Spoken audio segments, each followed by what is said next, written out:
네, 초등부 친구들 한 주간 잘 지내셨나요? 오늘 설교 제목 먼저 우리 큰 소리로 한번 외쳐볼까요? 시작! 너의 선택은. 오늘 본문 말씀은 여호수아 14장 6절에서 15절까지의 말씀입니다. 함께 읽어보겠습니다. 그때 유다 자손이 길갈에 있는 여호수아에게 나아오고 그니스 사람 여분네의 아들 갈렙이 여호수아에게 말하되 여호와께서 가데스 바네아에서 나와 당신에게 대하여 하나님의 사람 모세에게 이르신 일을 당신이 아시는 바라. 내 나이 40세에 여호와의 종 모세가 가데스 바네아에서 나를 보내어 이 땅을 정탐하게 하였으므로 내가 성실한 마음으로 그에게 보고하였고 나와 함께 올라갔던 내 형제들은 백성의 간담을 높게 하였으나 나는 내 하나님 여호와께 충성하였으므로 그날에 모세가 맹세하여 이르되 내가 내 하나님 여호와께 충성하였은즉 내 발로 밟는 땅은 영원히 너와 내 자손의 기업이 되리라 하였나이다.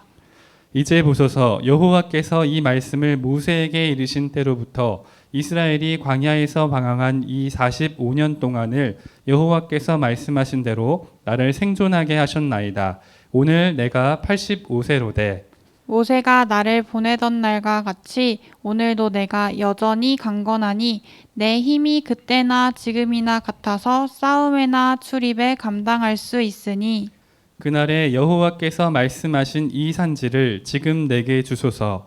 당신도 그날에 들으셨거니와 그곳에는 아낙 사람이 있고 그 성읍들은 크고 견고할지라도 여호와께서 나와 함께 하시면 내가 여호와께서 말씀하신 대로 그들을 쫓아내리이다 하니 여호수아가 여분네의 아들 갈렙을 위하여 축복하고 헤브론을 그에게 주어 기업을 삼게 하매 헤브론이 그니스 사람 여분네의 아들 갈렙의 기업이 되어 오늘까지 이르렀으니 이는 그가 이스라엘의 하나님 여호와를 온전히 좇았습니다.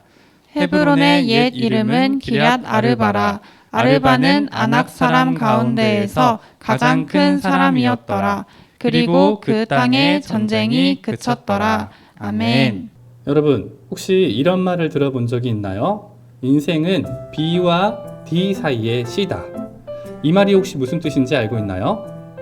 네, B라고 하는 거는 벌스, 즉 생명, 탄생을 말하고요. D는 데스, 죽음을 말해요. 근데 B와 D 사이의 C다 라고 할 때 C는 뭐를 말할까요? 우리의 인생은 생명과, 즉 탄생과 죽음 사이의 C가 뭐냐면 바로 초이스는 뭘까요? 선택하는 거겠죠? 인생은 바로 탄생과 죽음 사이에 수많은 선택들로 이루어져 있기 때문에 B와 D 사이에 C이다, 이런 얘기들을 한다고 해요. 우리는 살면서 수많은 선택을 하면서 살아가죠. 무엇을 선택하냐에 따라서 우리의 인생에 많은 것이 달라지기도 해요. 또 어떤 사람을 만나냐, 아니면 어떤 친구를 만나느냐, 어떤 학교에 가느냐, 이런 것들은 우리의 삶을 여러 모양으로 달라지게 하기도 하죠. 여러분의 삶에서 가장 잘한 선택은 무엇이었나요? 그리고 혹시 잘못한 선택도 있었나요?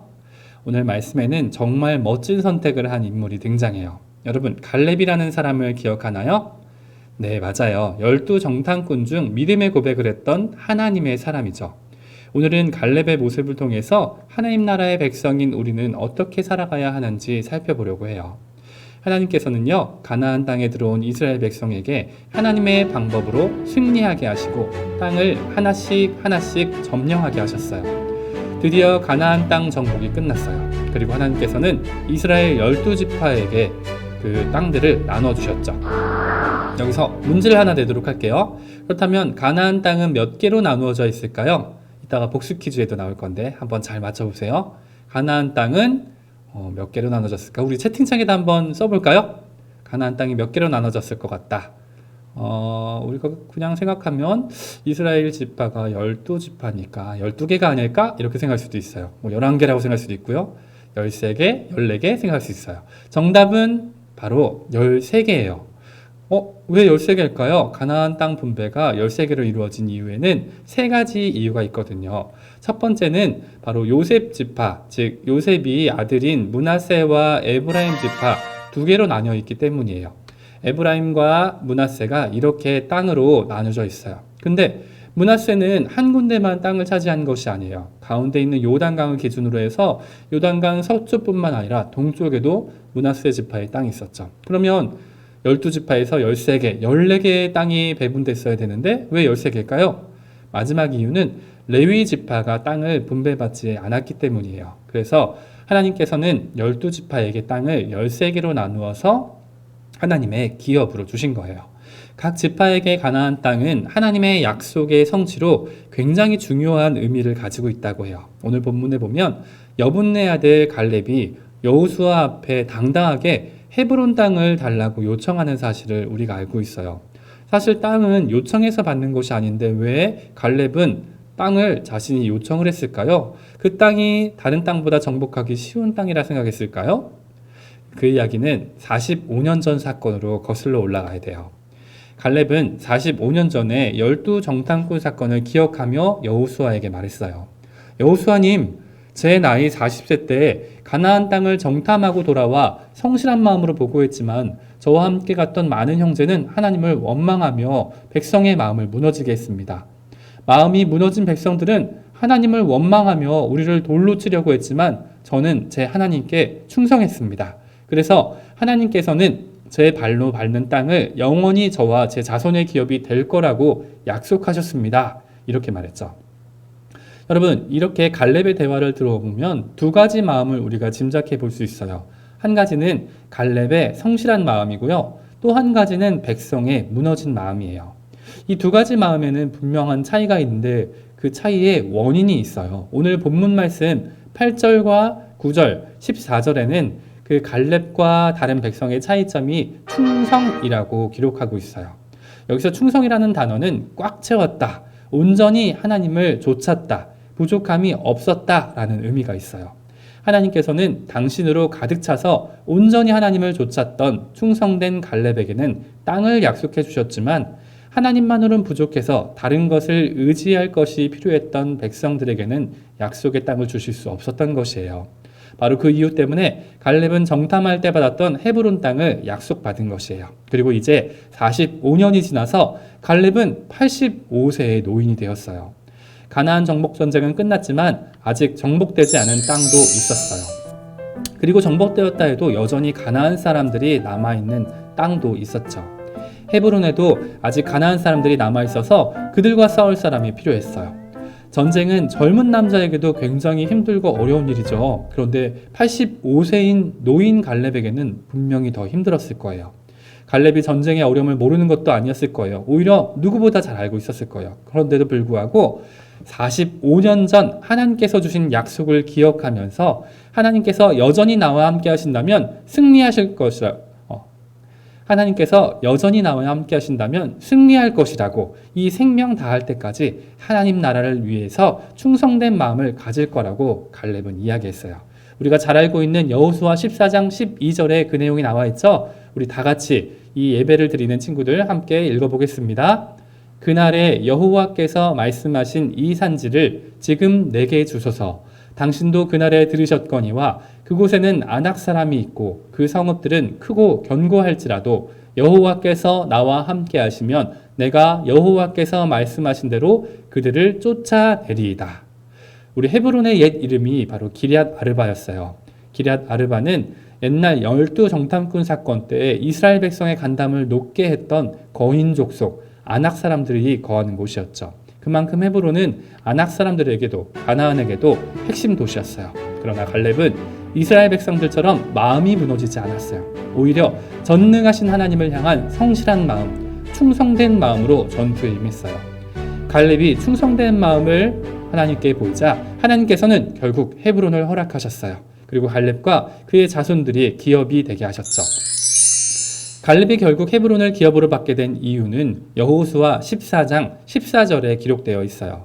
여기 밑에 나와 있는데요. 한번 같이 읽어볼게요. 시작! 이는 그가 이스라엘의 하나님 여호와를 온전히 좇았습니다. 여러분, 갈렙은 단순히 딱 한 번 믿음의 고백을 했다고 해서 헤브론을 기업으로 받은 것이 아니에요. 갈렙은 하나님께서 이스라엘 백성을 출애굽시키시고 광야에서도 놀랍게 인도하시는 것을 경험하며 충성된 마음으로 성장했어요. 그리고 갈렙은 이스라엘 백성이 광야에 방황했던 40년간의 세월 역시 하나님께 충성했고요. 늘 하나님을 선택했고 하나님을 좇았던 사람이에요. 그 결과 헤브론을 기업으로 받는 영광을 누리게 된 것이죠. 여러분도 살다 보면 선택할 일이 많다고 했죠? 여러분은 어떤 선택을 하며 어떻게 지금까지 살아왔나요? 때로는 하나님을 선택한다고 했지만 사실 눈앞에 보이는 여러 가지 죄악 때문에 무너지고 또 다른 길을 선택하지 않았나요? 그렇다면 오늘 말씀을 기억하세요. 여호수아 14장 14절. 이는 그가 이스라엘의 하나님 여호와를 온전히 좇았습니다. 하나님을 온전히 좇는다는 것은 나의 모든 시간과 환경 속에서 하나님을 따라 살아가는 것을 말해요. 내가 교회를 이만큼 다녔고 봉사도 이만큼 했고 말씀도 이만큼 읽었으니까 이제 충분하겠지? 이렇게 생각하는 것은 옳지 않아요. 하나님 나라의 백성은요, 늘 하나님을 따르기로 선택하는 거야. 단 한 번 선택하는 것이 아니라 우리의 인생의 매 순간마다 하나님을 따르기로 선택하는 것이 바로 하나님 나라의 백성인 거죠. 친구들, 갈렙은 매 순간 하나님을 선택하고 따랐다는 사실을 기억하면서 우리 마지막으로 이렇게 한번 외쳐볼게요. 나의 선택은 언제나 하나님. 같이 외쳐볼게요. 시작! 나의 선택은 언제나 하나님. 같이 기도하고 예배를 마치겠습니다. 하나님 아버지, 우리를 하나님의 백성으로 삼아주시고 끝까지 함께 하셔서 승리하게 하신 것을 참 감사합니다. 오늘 말씀을 통해서 갈렙은 어렵고 힘든 상황 속에서도 늘 하나님을 선택하고 따랐던 것을 알게 됩니다. 우리 역시 이 땅 가운데 있는 여러 가지 상황 속에서 늘 하나님을 선택하고 늘 하나님을 따르며 하나님께 충성된 삶을 살아갈 수 있도록 인도하여 주시옵소서. 세상과 구별되고 하나님 나라를 기쁨으로 살아가는 저와 우리 친구들 될 수 있도록 하나님 동행하여 주시옵소서. 예수님의 이름으로 기도합니다. 아멘.